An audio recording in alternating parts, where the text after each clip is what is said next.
Robots have been theorized and studied for over a century.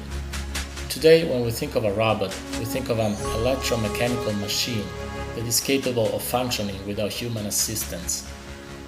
We've seen a lot of progress in the latest years, and robots are becoming a bigger part of our everyday life. They're starting to populate our homes, but they're still not smart enough, or at least not as much as we would like them to be. In other words, we have the hardware, but not the software yet. Ideally, the perfect robot would be one guided by an artificial intelligence, so that it could learn by itself and be aware of its surroundings. Many people, including some top scientists and entrepreneurs, are worried about the creation of an AI so smart that it will keep improving itself recursively and take over the world. Such apocalyptic scenarios have been very popular in sci-fi movies and novels of the last decade.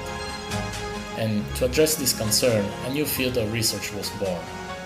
It's called the ethics of artificial intelligence.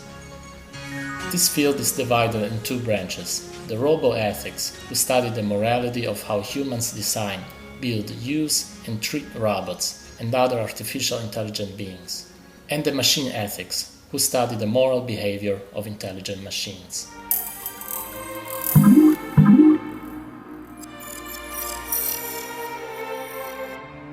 There are two different approaches that can be taken when designing the ethical framework for a robot: top-down and bottom-up. Top-down refers to any approach that takes a specific ethical theory and analyzes computational requirements to guide the robot's decisions. In effect, this means giving the robot a finite set of rules to which they adhere. Bottom-up holds an emphasis on creating an environment where a robot agent explores different courses of action, and in effect, the robot learns just like a child, however, at a super-induced rate and without forgetting. Many researchers invested in the top-down method take on the deontological theory of ethics as a base for their framework. Thus, the robot morality is based on a set of rules, which is not unlike Asimov's 3 laws of robotics. However, these laws are quite incomplete as it stands. For example, the first law becomes useless when ignorance is involved. The robot is fully capable of harming humans if it does not know that it is harming them. In an attempt to carry out a quest for water, a robot might throw a human down a well or drown one in a pool. Or rather, a clever criminal could use multiple robots to complete single insignificant tasks, which result in a combo of destruction, like one setting a stick of dynamite, one placing a wick, one simply lighting a wick, and boom goes the dynamite. Many researchers have attempted to fix Asimov's laws through both modification and addition of more laws, but in the end, all of these fixes fail because the robot has no background knowledge or context. They only have the rules. How would a robot identify a surgeon wielding a weapon such as a scalpel over a wounded comrade versus an enemy with a knife? It turns out that solely using top-down method cannot account for all unforeseen scenarios. So what if we use the utilitarianistic framework? Seeing as this theory is consequence-based, the robot would need to calculate every single possible consequence for any given situation to choose the greater good, which fails because if the situation is incalculable, the framework becomes useless, as well as to what degree should the greater good be followed. For example, executing a protester to stop a riot. The bottom-up approach to this problem does not itself offer a perfect solution either. Alan Turing was the first to approach the idea that AI should mimic children, meaning that their decisions are based on experience. Of course, using this method alone fails because the robot has no basis for evaluating new choices. This works well when the robot is trying to achieve one single complete goal, but in a real-world scenario, multiple incomplete and confusing goals may need to be evaluated. Alone, both top-down and bottom-up have many flaws, but what about Researchers have combined top-down and bottom-up into a hybrid ethical framework called virtue ethics. Some top-down rules are combined with machine learning to best approximate the ways in which humans actually gain ethical expertise.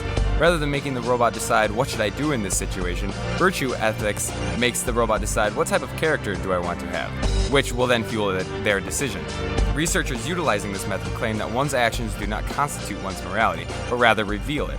Thus, role-specific virtues would be given to a robot as the top-down base, and developed motivations through experience would fuel its decision as the bottom-up. Of course, just like all the previous ethical frameworks, this still presents many challenges that must be considered.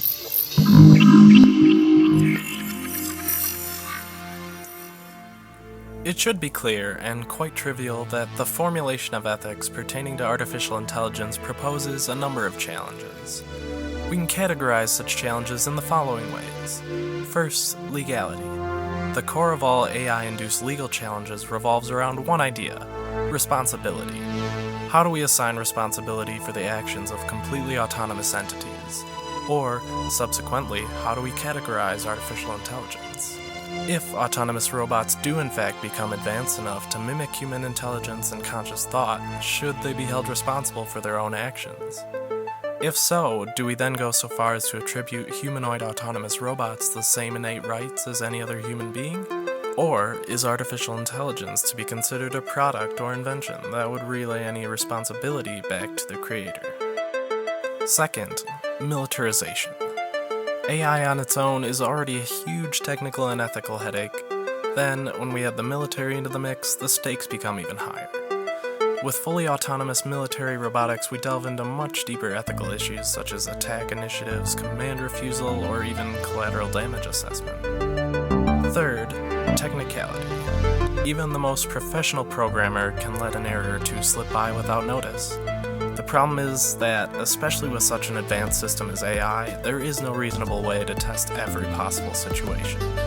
Errors will inevitably fall through the cracks, and as such, we must be ethically prepared to address any unforeseen consequences.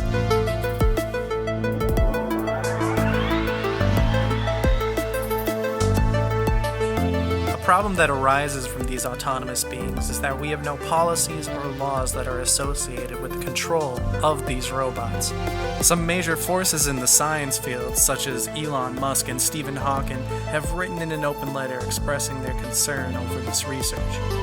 The letter essentially says that they're okay with drones since in the end it's the human's decision, but autonomous beings should not be allowed to roam freely. The United States Department of Defense has tried to create some basic guidelines, but most still don't cover some of the worries that most people have.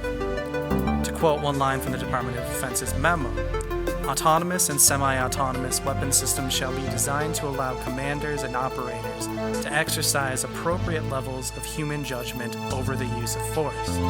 But that begs the question, what happens when the commander can't stop the robot? Who's to blame then? And once we've made it this far, can we ever go back?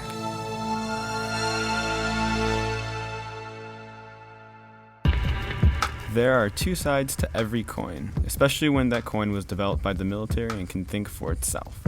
Using autonomous robots in the field would absolutely increase the accuracy and efficiency of killing. Whether this is good or bad is another story entirely. Technically speaking, a drone that could fire autonomously would be more accurate and efficient than a drone that must wait for its human controller to pull a trigger and send a signal to it to fire.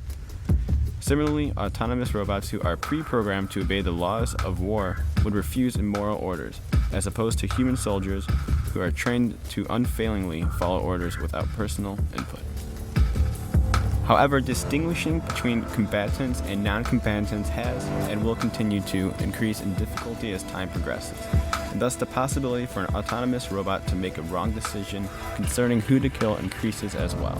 Likewise, autonomous robots would allow political leaders to choose war as an option of conflict more easily since human casualties would be significantly lessened, for one side at least.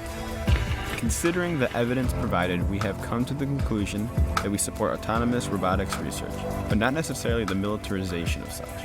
Autonomous research gives us a glimpse into the future, although its pursuit should be taken with a side of caution, because if left unchecked, fantasy may indeed become a reality.